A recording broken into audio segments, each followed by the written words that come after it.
Imagine driving a train straight into a nightmare you cannot see. Imagine watching the sky turn an unnatural white, the air growing thick with a strange metallic dust. Alarms begin to scream across a silent city, and you suddenly realize you may be the only person who can stop a second, even deadlier catastrophe from exploding. This is the true story of Aleksandr Lelevich, a train driver who risked everything in the immediate aftermath of the Chernobyl disaster. His actions that night prevented a chain reaction that could have scorched an entire region, turning a nuclear nightmare into an inferno. This is the story of a man with no weapon, no high rank, just a locomotive, and a level of courage that seems almost impossible. It is April 26, 1986, just a little after 1 in the morning. Deep inside the Chernobyl nuclear power plant, Reactor 4 explodes. The blast is catastrophic, tearing a hole in the building and sending a towering column of radioactive debris into the night sky. But for most of the Soviet Union, life goes on. People sleep, unaware of the invisible poison now spreading on the wind.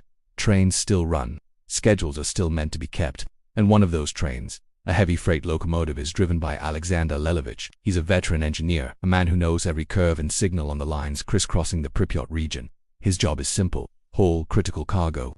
Tonight his train is loaded with fuel, industrial equipment, and chemical materials, a heavy, potentially volatile payload. As Lelevich's freight train chugs along, approaching the outskirts of Pripyat, he starts to notice things are wrong. Very wrong.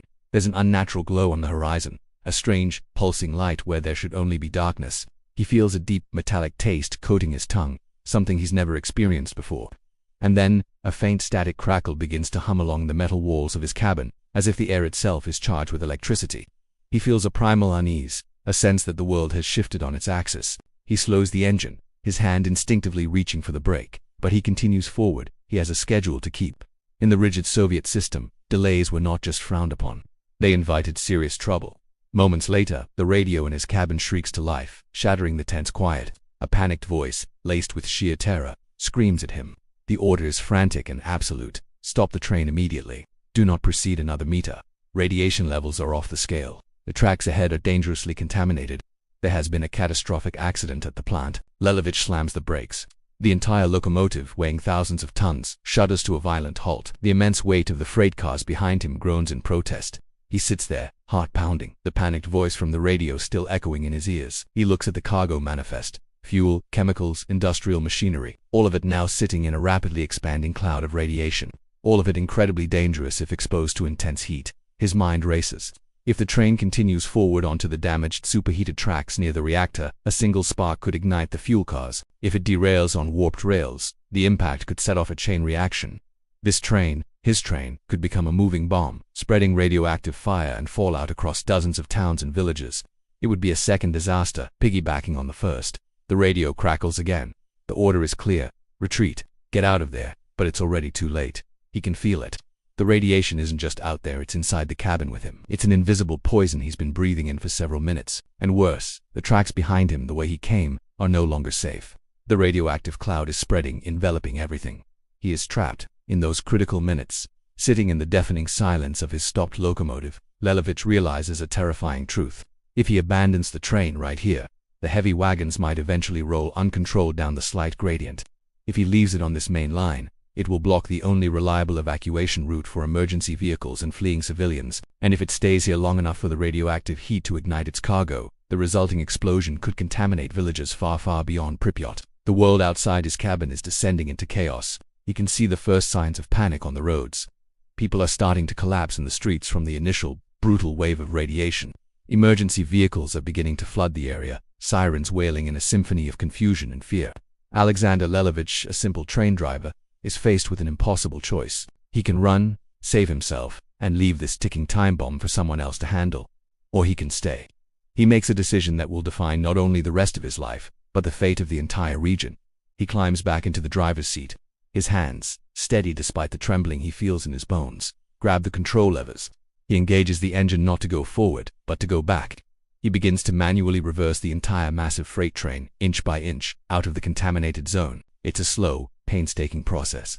He knows that every second he spends in this irradiated air is a death sentence. Every minute is methodically destroying his body from the inside out.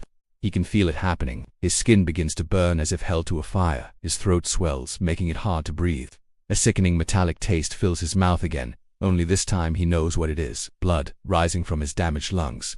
But he does not stop. He cannot stop.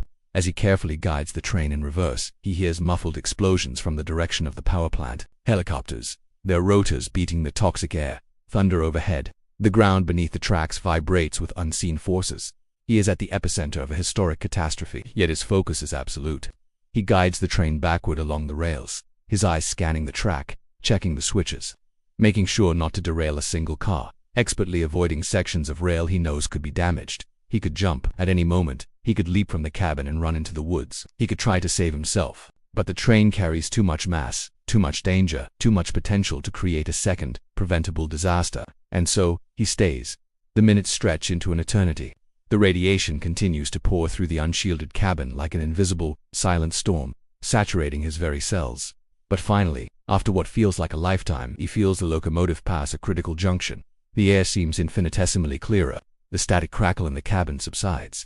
The train emerges from the primary danger zone. He brings the massive machine to a gentle stop on a secure siding, far from the main evacuation lines. He shuts down the engine.